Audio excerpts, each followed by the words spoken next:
It's simple. You don't need any special tools or compression or press bearings, nothing like that in the headset. It's a really simple job. Once the wheel is out, we're going to come up here. We're going to start by loosening this side bolt. After we've loosened that off, we come up and we hit this top headset bolt, loosen that off. Once everything is kind of loose, we'll come around to the front and we'll take off these two top clamp screws. We'll just loosen them, we won't take them off. And once those are loose, the entire handlebars can lift right off and out of the way, and then we can pull the whole headset down from there. So I'm going to cover all of that in this quick video, and I really hope this helps. So step one in removing the headset is actually first removing the wheel. So starting here, crack these, get these loose up front before we touch the through axle.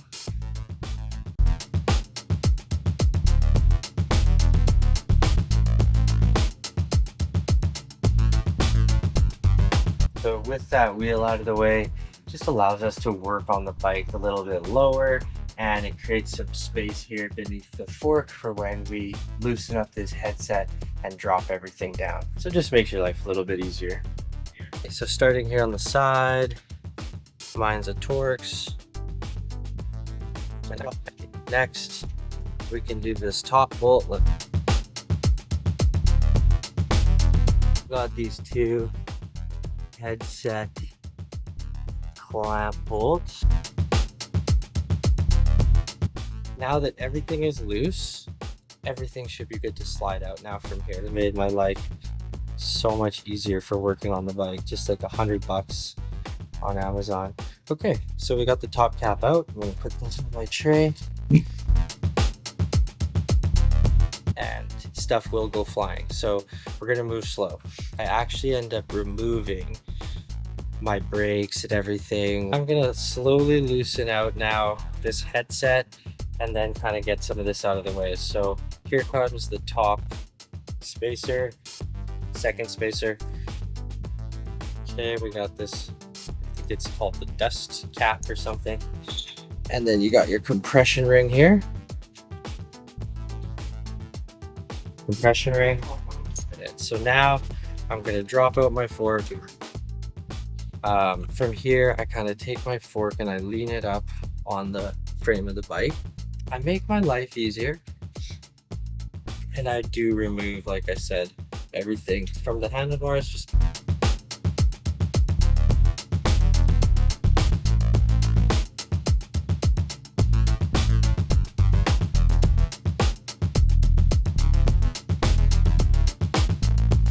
out of the way. I can move my fork a little bit more out of the way, so we'll get that a little bit, and then I kind of rest my brakes on the fork and the frame like that. I've dropped out the fork, bring it off to the side, and I've got my brakes and my power just routed off. Everything's kind of just leaning and safe and fine. Top bearing out, no special tools needed. I think it comes out so easy. It's already on the fork here. So you can see it right here, just came out with the fork, just pops right out. So I'm just going to carefully remove this off of here. And we've also got our crown race down here as well. Crown race, which mine's starting to get kind of beat up, and it doesn't fit perfect, but it's working. Give everything a good clean.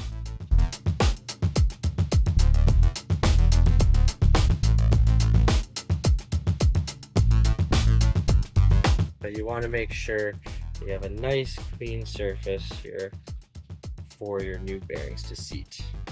My bike is rare and it uses the exact same bearings top and bottom, but this is more just to show you that on your own bike you can find your exact specs here on the bearing grease, and I just give it a good little surface in there. I'm not too too worried about putting too much in there because we'll clean it all up. So make sure you have enough, and then I'll take some little extra and just cover this bearing. And I just want to keep everything nice and quiet and greased up, but at the same time, all of this grease, it can and will collect dirt. So we got to be really careful to service these. So like I mentioned, I'm going to show you in another video how to actually service these. Sure that no dirt, nothing that could create any rub or friction, which creates that creaking, that awful creaking noise. Just get that bottom, just like we did at the top. You can't really mess up.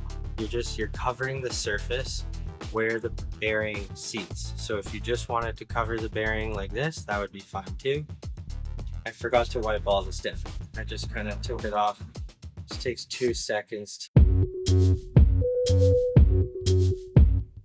Now that everything's nice and clean, probably the most important thing to cover is that the seal is always facing out. So on the top, I can see the seal.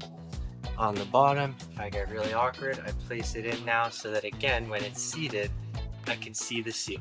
So that's a really good rule of thumb. So pouring that out, just to show you exactly how that comes out of the bike.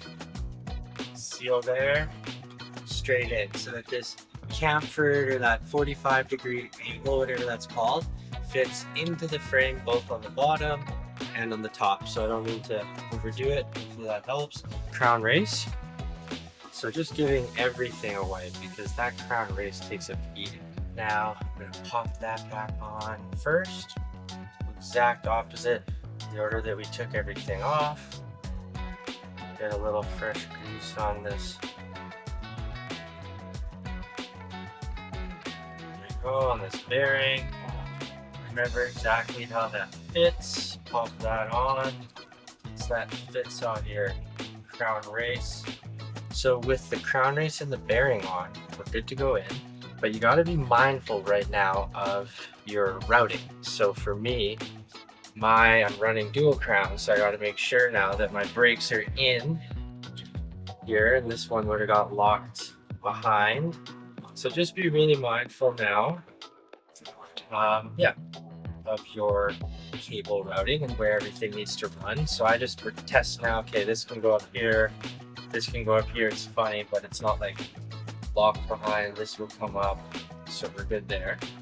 Okay, and I kind of try to hold it. I try to keep all that original seating because I just put it in all nice.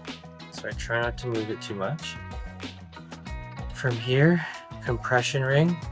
We'll go ahead and pop in the compression ring. And there's a way. Bugs me when videos move too quick. It only fits one way, so you're gonna feel this. Like there's a little groove, and you want that groove to fit into the bearing nice and snug, and you feel everything hold in place. That compression ring, the groove is seated into the bearing. Everything fits nice and snug. At this point, you can kind of feel your headset coming together. This nice little rubber seal here. Just pop in. To add in that layer between our dust cap. Then we got 2 spacers for me. I'm adding in this micro spacer.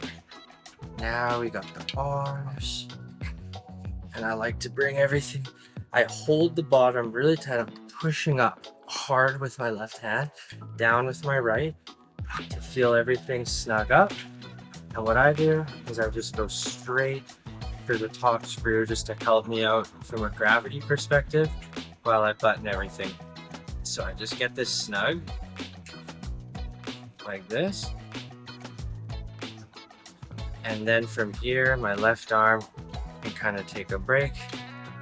So now we're all good to just slow down, knock all these off. Okay, and now I just start one way, so slide it over to the left, and I don't ever have to actually take the bars off. So one less thing to do. So I just do that and pull that way over. And pop on that other brake, no problem. Line up your bars.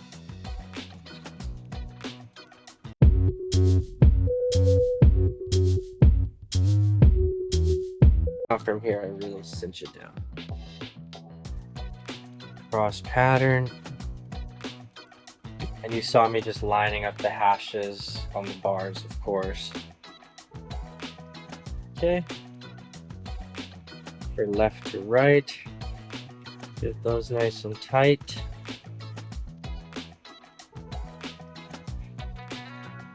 Okay, that's good. Here I just really tighten up that top bolt here and just get everything totally tight.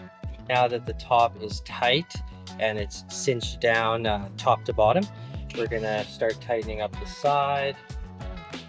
Come back around to the front and just make sure that we didn't forget our top clamp bolts here, which I do like to do last. You're just going snug, don't overthink it. There's a lot of physics at play here, and tightness isn't going to be the thing that really saves you. So just snug on these top fork clamp bolts.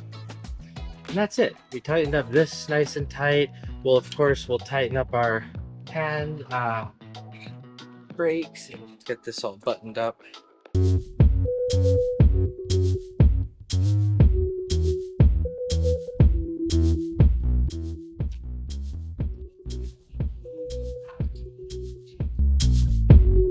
Everyone's got a different style, but I like my levers just flat.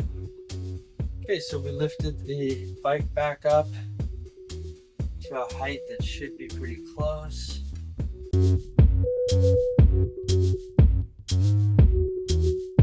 Tighten that snug, nice and tight. Now that you've got that through axle nice and tight, we don't forget about these 4 axle bolts. You can see I go pretty slow. I go about a half turn on each bolt at a time so that I'm getting a nice even bite. So get those nice and snug. Don't have to overdo it. Perfect.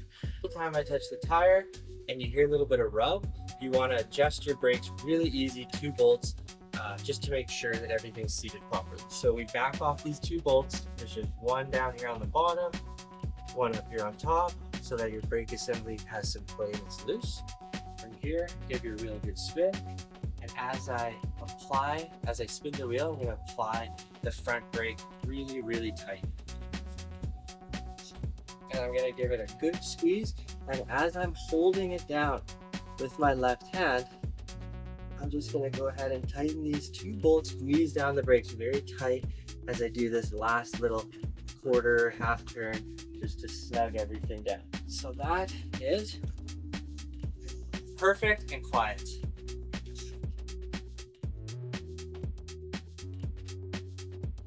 Thing is feeling amazing.